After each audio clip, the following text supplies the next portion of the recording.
Sociedade Digital. Sociedade Digital no ar, a ponte aérea mais tecnológica do rádio, da TV e da internet. Vamos juntos, nesta próxima meia hora, investigar como é que as empresas estão adotando a inteligência artificial. Mas mais do que isso, como é que essa adoção tem gerado frutos? E por que é que às vezes ela não gera frutos? E qual é a angústia das empresas quando tentam aferir, buscar métricas para calcular resultados sobre esse investimento, mas elas não entendem que às vezes investiu-se em algo que não estava dentro do desenho estratégico da companhia, não estava alinhado com uma porção de propósitos que a empresa queria buscar. Era só o tal do hype da inteligência artificial. Mas no meio disso tudo, tem casos interessantes, tem iniciativas bem-sucedidas. E aí eu vou te dar um spoiler. As iniciativas bem-sucedidas, elas só se tornaram bem-sucedidas porque antes de se pensar no uso ou na adoção, na implantação de algo envolvendo inteligência artificial, buscou-se um objetivo final. Havia um endereço a ser perseguido. E aí a gente tem uma porção de dados que mostram como é que essas iniciativas dispersas têm impactado o mercado e, de alguma maneira, criado uma espécie de nuvem, uma fumaça que fica no meio do caminho e faz com que o tomador de decisão no negócio muitas vezes faça, mas espera aí, eu vou gastar tudo isso, mas a gente precisa mesmo de tudo isso? A inteligência artificial está aí. A questão é a seguinte, será que nós estamos usando ela da maneira correta? Quem vai me ajudar a responder essa pergunta é o meu convidado de hoje, ele que é Head de Analytics e AI na Peers, é o Bruno Horta. Bruno, obrigado pelo teu tempo, por estar aqui comigo nesta São Paulo caótica, que já chegou alerta de notificação. Estamos gravando em um dia chuvoso lá fora. Bruno, obrigado. Legal, obrigado pelo convite, uma honra estar aqui com você. Prazer é meu em receber você. Você sabe que esse relatório que vocês publicaram junto com o estudo que vocês publicaram junto com o Tech Institute e com a Technology Review, ele é quase que, quando a gente apresenta ele para as pessoas, é quase que como se elas estivessem, os executivos estivessem deitando-se assim sobre um divã. E eles começam a olhar e falam assim, nossa, mas é isso mesmo, aí está, não é? A minha dor quantificada, percentual de insucesso, os 5% só que consegue aferir retorno, menos de 5%, né? Consegue aferir retorno e tal. É um dilema, talvez, das grandes empresas, maiores ou menores, não importa, a adoção da inteligência artificial. Mas eu desconfio que não é sobre a adoção, mas é a busca pelo verdadeiro motivo pelo qual se escolhe a inteligência artificial como um caminho para qualquer coisa, né? Isso, faz todo sentido. Aconteceu um movimento muito forte, né? Uma hype muito grande em torno do tema. Inteligência artificial, como você sabe, já é um assunto antigo, né? Mas se popularizou muito desde o advento, né, do ChatGPT, que tornou possível com que pessoas que não são técnicas começassem a usufruir da inteligência artificial e as empresas começaram a entender que elas precisavam também se movimentar na direção de aplicar a inteligência artificial, porque abriu-se uma oportunidade ótima para resolver alguns problemas que antigamente não eram resolvidos, né? Sim. Porque foi uma revolução cognitiva, né? Claro. Então, ganhou o mercado, né, toda essa onda, nova onda tecnológica, e muitos dos tomadores de decisão, dos boards, dos CEOs, eles se sentiram pressionados, de certa forma, a agirem, né? E aí a gente viu reações muito extremas, né? E até natural, né, com todo o advento da tecnologia. Alguns simplesmente tiveram muito receio e aí se trancaram e não, aqui isso não vai entrar, mas foi a minoria. A grande maioria começou a se lançar. Se lançou no abismo. Se lançou e aí, obviamente, tiveram vários aspectos positivos em relação a esse lançamento, porque foram muitas lições aprendidas durante essa jornada de experimentação, mas o ganho real ele ficou limitado a poucas empresas que tiveram todos os ingredientes necessários para que essas iniciativas prosperassem e gerassem valor para essas empresas. E é interessante, o estudo traz ali uma coleção de cenários em que a gente percebe claramente que as empresas, e acho que é importante dizer, o estudo é um recorte do caso brasileiro, né? Tem outros estudos até que se interconectam e tal, que olham para o mundo. Optou-se, neste caso, por tentar trazer uma visão que integra o Brasil ao mundo, mas que oferece a perspectiva para o executivo brasileiro de como os pares dele estão enfrentando isso. E eu acho que essa é a mágica desse estudo, porque ele permite, de alguma maneira, que a gente entenda o seguinte, que quase todas, se não todas as iniciativas que estão hoje aí colocadas no mercado, nasceram como projetos pilotos, de alguma maneira, para atender a esse hype. Porque os problemas efetivos já estavam sendo tratados, já estavam sendo endereçados e essas iniciativas não tinham sido descontinuadas. Criou-se um novo ambiente para dizer assim, agora nós precisamos trabalhar IA aqui, vamos botar IA para rodar. E aí cada empresa encontrou um caminho. A minha pergunta para você é a seguinte, o estudo traz vários casos ali, cenários de sucesso, cenários de insucesso e essa coisa toda, mas tem casos bem-sucedidos que estão colocados ali. Quando a gente olha para esses casos de sucesso, o que na tua avaliação efetivamente os diferencia do grande percentual que fica pelo caminho? A minha suposição, esses caras não adotaram iniciativas isoladas, eles integraram a IA num contexto de orientação do viés do negócio. Eles não estavam buscando soluções para problemas que não existiam. É isso? Eu concordo, mas eu adicionaria também outros elementos a isso, tá? Obviamente, tem todo esse contexto estratégico, tem toda a questão de quais são os problemas que nós vamos resolver, de fato, né? Qual o valor que isso vai gerar para o negócio, né? Que essas empresas aí, que você se referiu, conseguiram encontrar, mas não, isso sozinho não é suficiente, tá? Não adianta também eu saber, né, o que eu tenho que fazer se eu não souber fazer, de fato. Claro, a execução. Tá? A execução. E aí entram os principais gaps também que a gente viu no estudo. Tá? E as empresas que conseguiram, de fato, trazer resultado, elas não apenas sabiam quais os problemas que elas deveriam resolver com a inteligência artificial generativa, mas elas também tinham as condições necessárias para resolver os problemas, né? E aí a gente entra, por exemplo, com pessoas capacitadas que de fato vão conseguir desenvolver a solução, né? Uma governança efetiva das iniciativas, né? As empresas têm diferentes modelos de governança, mas ter uma governança, saber quem é o responsável, ter todas as métricas bem estabelecidas, né? E isso ajudou muito a essas empresas a caminharem no sentido positivo aqui da geração de resultado, né?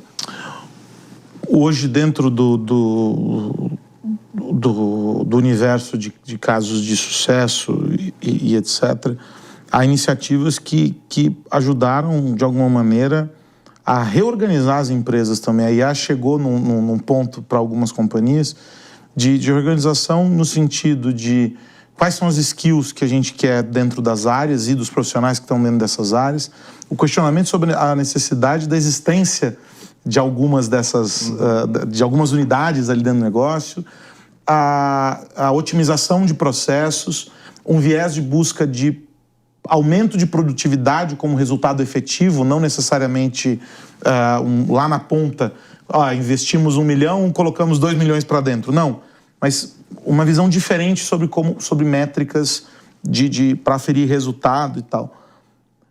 As transformações são tão profundas quanto elas parecem ser, ou tá todo mundo meio, isso é legal, isso é fantástico, inebriado com o que está acontecendo, ou não? Esses casos pontuais em que a gente vê mudanças profundas, eles foram induzidos pela IA ou não? Tinha um movimento ou outro acontecendo e a IA se soma a esse outro movimento? As duas coisas acho que aconteceram, tá? Mas existe uma assimetria muito interessante, que é, apesar de 90% 10% aproximadamente dos casos não obterem sucesso, os 10% que obtêm sucesso muitas vezes trazem benefícios muito grandes, tá? Então essa é a assimetria. Se você consegue acertar, por exemplo, automatizar um processo que envolve centenas ou milhares, né, de pessoas ali fazendo, um processo que você conseguiu automatizar, talvez você tenha um ganho muito grande de produtividade e de escala, né? Aqui também acho que a gente teve uma experiência muito próxima também com os nossos clientes, né? A Peers, né, é uma consultoria que atua com as maiores empresas no Brasil, e a gente acompanhou bem o movimento, né? Como as demandas variaram também ao longo do tempo. E aí vem um ponto interessante, né? A gente viu que no meio do ano passado começou-se essa demanda de estratégia. Antes não tinha. Os clientes agora já estão preocupados com desenvolver uma estratégia que conecta negócio com tecnologia, principalmente com IA. Quando você está dizendo de estratégia, a gente está dizendo assim, o negócio com uma visão top-down, ou seja, o board está olhando e dizendo, vamos para este lugar. E não o modelo de experimentação em que as áreas estão tentando encontrar soluções pontuais para algo que é um pilotinho ali do que pode vir a ser. É esse nível de diferença. Só para traduzir para quem nos acompanha. Porque eu imagino que muita gente que nos assiste está vivendo dentro de casa, lá dentro da empresa. Ah, não, montamos um grupo, estamos tentando ver como a IA pode nos auxiliar. Isso não é visão estratégica. Não. Isso não é um negócio olhando para onde ele quer ir acompanhado do IA, né? Só para traduzir para quem nos acompanha. Quando você falou iniciativas isoladas, etc., é justamente orquestrar essas iniciativas a visão estratégica. E deixar essas iniciativas conectadas com a visão de médio e longo prazo da empresa, né? Definir, de fato, uma estratégia de inteligência artificial para a empresa, que envolve não só modelos, agentes de IA e as questões técnicas, mas envolve também toda a questão da preocupação com segurança, com ética, com os processos, né? Muitas vezes os processos têm que ser revisitados, redesenhados para você poder usar IA, né? E talvez alguns processos sejam eliminados, né? O próprio Elon Musk, eu tomo a liberdade poética aqui de falar, ele fala o seguinte, não perca tempo tentando otimizar processos que não deveriam existir. Só né? Elimina, né? Então, isso tudo faz parte dessa visão estratégica, mais ainda toda a questão da governança, né? Tem que saber como que essas iniciativas vão ser, de fato, tocadas, acompanhadas, geridas, né? E toda uma questão de cultura da própria organização, né? De adoção, né? De change management. Sim. E capacitação. Capacitação da liderança, capacitação dos times, né? Mas vocês têm acompanhado entre os clientes de vocês essa evolução em termos de maturidade. Isso. O mercado está ganhando mais maturidade, né? Teve muita experimentação, teve muita POC sendo enterrada, né? O que a gente chama de purgatório de POCs, né? Provas de conceito, né? Mas o mercado está ganhando maturidade, está aprendendo com os erros e está também aprendendo com os exemplos do mercado, de outros players do mercado, né? Um questionamento comum, né? Se você sentar na mesa com as lideranças acho que de tecnologia, sobretudo dentro das companhias, um dos grandes questionamentos, ou talvez um dos grandes dilemas, seja o apetite da companhia por soluções, por conectar muitas vezes essas soluções e etc., no nível estratégico, versus o quanto eles conseguem entregar de resultado por falta de mão de obra, por não ter no mercado players que consigam... Você pega áreas específicas, eu tive esses dias com um executivo do setor de mineração. E aí estávamos conversando e tal, e daí ele dizia assim, Aros, o que a gente tem de IA plugado dentro de casa é um negócio gigantesco, porque a nossa operação é gigantesca. Só que a gente chegou num nível de criticidade em que às vezes eu tenho uma demanda que o meu time interno, e a maior parte das demandas do meu time interno não dá conta, e que eu levo para fornecedores, e não são fornecedores pequenos, né? Estamos falando de grandes players aí. Eles assim, e eles voltam para mim e dizem assim, poxa, temos 6 meses aí, porque não está rolando. Então, assim, a gente está num momento também em que essa relação de expectativa ou de apetite, né, de demanda, versus a oferta, isso já não está mais tão compatível. Esse tem sido um entrave para as empresas, para essa virada de chave? Tem sido. Por quê? Com as novas tecnologias, né, eu não estou falando apenas do modelo de linguagem da inteligência artificial, mas tudo que compõe o ecossistema em torno para de fato escalar essas soluções, poucas empresas têm de fato todas as skills necessárias para isso dentro de casa. Surgiram muitas skills novas, né, muitas habilidades novas. Por exemplo, engenharia de prompt, engenharia de contexto, né, e coisas que não existiam antes, né, e o mercado não consegue formar essas pessoas no volume necessário. E a gente ainda perde muitos talentos quando a gente entra na disputa, porque é uma disputa global por talentos. Então, hoje, tem muitas pessoas no Brasil trabalhando para fora. E as Big Techs conseguem atrair mais, as startups que trabalham diretamente com AI também conseguem atrair... Quem está pagando em dólar. Mas estão pagando em dólar, né?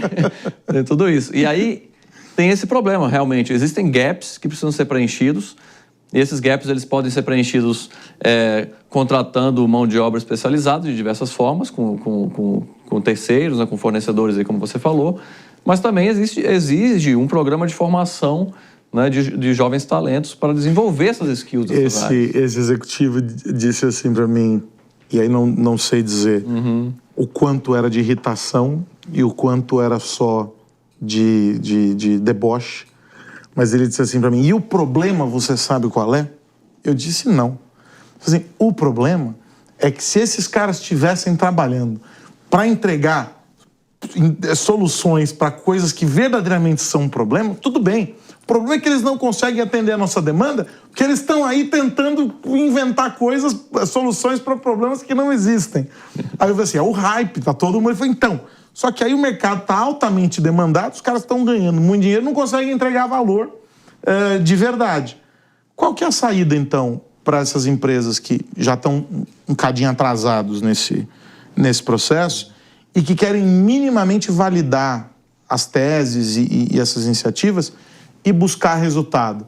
Porque, assim, está saturado o ambiente hoje. Mas tem muita gente entrando nessa brincadeira. Tem muita empresa que precisa entrar. Não é mais uma questão do será, né? É o quando.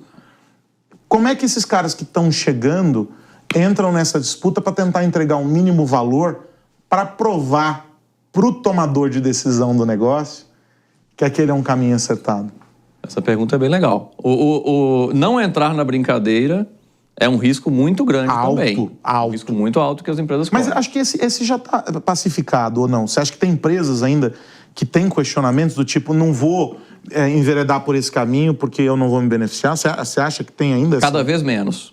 Mas ainda existe? Cada vez menos, mas ainda existe. Tá. Mas a frequência que a gente tem algum tipo de conversa com um cliente falando que não vai entrar é bem reduzida. Tanto é que, né, as empresas enxergaram isso e digo mais, esse pessoal que está entrando agora, eles têm a vantagem de entrar na brincadeira com muito mais chance de acertar. Por que eu digo isso? Porque hoje em dia já se tem documentado a receita do sucesso, né? O estudo né, que foi publicado, por exemplo, ele dá caminhos claros ali, recomendações que não tinha no início. Então, a desvantagem de quem entrou primeiro era justamente estar desbravando algo totalmente... um mato muito alto, né? Desbravando tudo, né? Não tinha muitos materiais, não tinha muitos casos de uso, não tinha muita experimentação, né? Tinha tido pouca falha e pouco acerto também. Isso. Né? Tava meio no 0 a 0, né? E essas falhas e acertos não estavam bem documentadas. Agora a gente tem insumo. Agora a gente tem muito insumo, né? A gente pode pesquisar cases de sucesso naquela indústria, o que funcionou já naquela indústria, e você tentar adaptar para a sua realidade, né? Então, essa desvantagem de entrar depois, de certa forma, ela não é tão grande por causa disso, tá? Agora, não entrar é um risco muito grande, né, que as empresas correm. Mas um passarinho me contou que vocês têm dentro de casa uma iniciativa proprietária que também entrega, que gera valor para vocês. Isso. Eu queria que você contasse um pouquinho dessa jornada de vocês, porque é sempre curioso que vocês estão dando suporte para o desenvolvimento de terceiros, né? Vocês estão ali na contenção para outras companhias.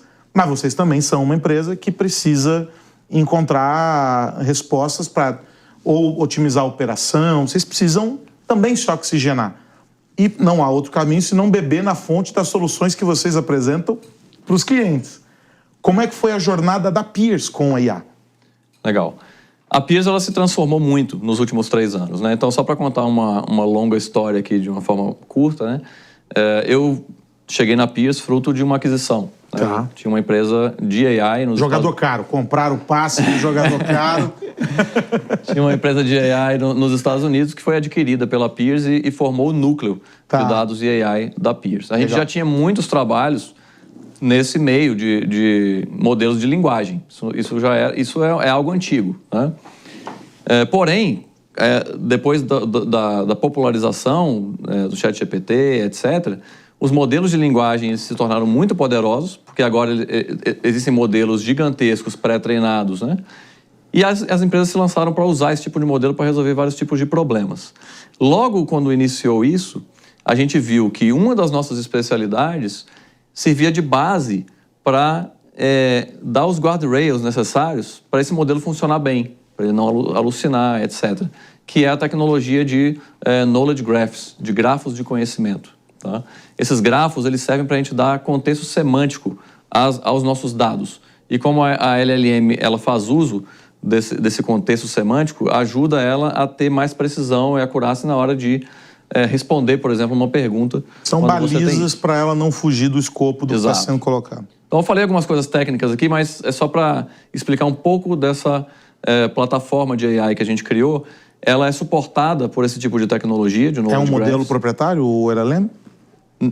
A gente é agnóstico à LLM, ela funciona com qualquer modelo de linguagem. Tá?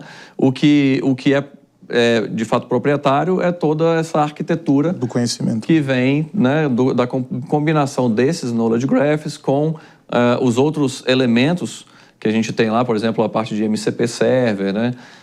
Vou falar algumas coisas técnicas aqui, os protocolos de comunicação entre agentes, A2A, etc. Ela é uma plataforma de agentes de IA. Tá? Aí eu vou tomar a liberdade para explicar aqui um pouquinho o que é o agente de IA. Por favor. Tá? O modelo de linguagem, ele é um modelo que ele foi treinado para prever qual é a próxima palavra. Tá? E aí uma inteligência emerge a partir de algo tão simples, que é prever a próxima palavra, você já começa a prever contextos maiores, frases, parágrafos, etc., e que dá a impressão de que está conversando com um humano, às vezes, quando você usa um assistente, né, de AI. Eu até brinco que é mais ou menos a mesma inteligência que emerge quando as abelhas, que são pouco inteligentes, se agrupam numa colmeia. E a colmeia é altamente inteligente. É uma inteligência. Né? Então, é uma inteligência que emerge do simples.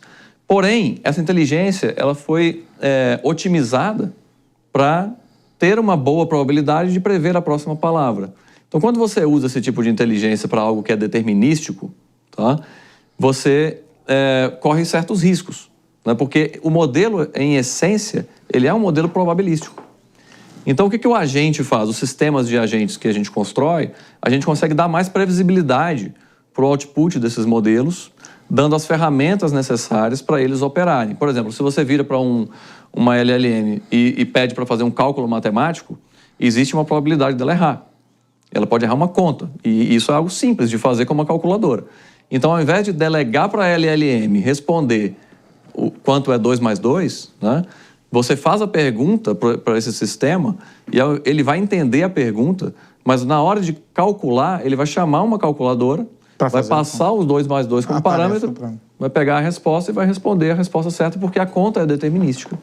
Tá? Eu dei um exemplo bem simples, mas isso é a base para justificar toda essa engenharia que existe em volta dessas plataformas de agentes de IA. Tá? E aí, para a gente fechar aqui, queria um pouco da visão de futuro, né? Porque, óbvio, o estudo ele é uma fotografia do que já ficou. E ele vai nos ajudar a pavimentar a estrada por um determinado período, até que aqueles insumos ali já não sirvam mais para as mudanças todas do mercado, e seguramente outro estudo será produzido e assim sucessivamente. Mas qual é a visão de vocês como endereçamento para as empresas sobre essas transformações internas, né? O ponto de partida ou a expectativa que se quer alcançar? Para onde essas empresas têm que olhar quando a gente está falando sobre IA e o impacto que IA tem para os negócios? Legal. Futurologia é um negócio complexo, mas eu vou Ainda tentar... mais em tecnologia. Ainda mais em tecnologia. Mas existem algumas coisas... Mas eu gosto de fazer essas perguntas, porque daqui 2 meses você vai assistir e vai falar assim, ih, mudou tudo. Legal. Vou passar a minha visão. Existem coisas que vão mudar, com certeza. Claro. E muito rápido. Por exemplo, as novas versões dos modelos. E existem coisas que não vão mudar ou vão demorar mais para mudar. Tá? As empresas não precisam ficar esperando o modelo de linguagem ficar melhor do que eles já são para extrair valor deles. Eu não sei se você lembra, mas quando começou toda a hype lá, todo mundo falando de superinteligência, a IA vai matar todo mundo, a IA vai fazer... Os Cavaleiros do Apocalipse. Os Cavaleiros do Apocalipse, né? Aí tinham os caras que falavam para o bem, mas também exacerbavam, exato, né? Exato. Etc. Mas o que a gente viu na prática? Tá? Então aqui agora falando da futurologia da tecnologia, o que a gente está vendo na prática? Cada vez mais se gastando mais dinheiro para evoluir os modelos e o resultado sendo incremental em relação ao modelo anterior. Ou seja, não teve nada tão disruptivo assim para chegar na tal AGI ou ASI, superinteligência que as pessoas estão falando. Né? Até o GPT-5 até frustrou muito as expectativas. Né? Então, aquilo que a gente imaginava lá atrás, que seria uma curva exponencial da tecnologia... Não se comprovou. Os modelos estão melhorando a custo de muita energia, muita computação, né? Mas ele é mais parecido com um logaritmo. Né? Ele tá, cada vez mais você coloca muita energia para ele melhorar menos do que ele melhorava para o modelo anterior, né? Na situação anterior. E isso reflete na seguinte conclusão. Tá? Ainda vamos precisar de muita engenharia para fazer as coisas. Tá? Então, as empresas que vão se dar melhor daqui para frente vão ser as empresas que vão conseguir orquestrar toda essa engenharia, do ponto de vista de plataforma de dados, de dar semântica para os dados, para as LLMs entenderem o contexto, de construir agentes de IA e sistemas de agentes que vão combinar a tecnologia das LLMs, que são esses modelos de linguagem probabilísticos, com outras tecnologias determinísticas para resolver problemas da empresa, né? Então, a recomendação que a gente tem dado não espera, né? Comece a desenvolver as suas plataformas. Uma agenda fortíssima que está sendo discutida hoje em dia, está na cabeça de todos os CIOs, CTOs, é a plataformização. Sim. Né? Porque não dá para ficar reinventando a roda toda hora e quando surge um projeto novo, vou fazer toda um produto do zero aqui para resolver esse problema. Não, tendo uma plataforma você consegue escalar muito mais essas soluções. Então acho que isso é o que vai acontecer cada vez mais aqui no futuro. Perfeito. Papo bom. O relatório está disponível lá no Tech Institute, na MIT Technology Review Brasil, GenAI na prática. É só a gente entender e olhar o que os números estão apontando, as experiências, os casos reais.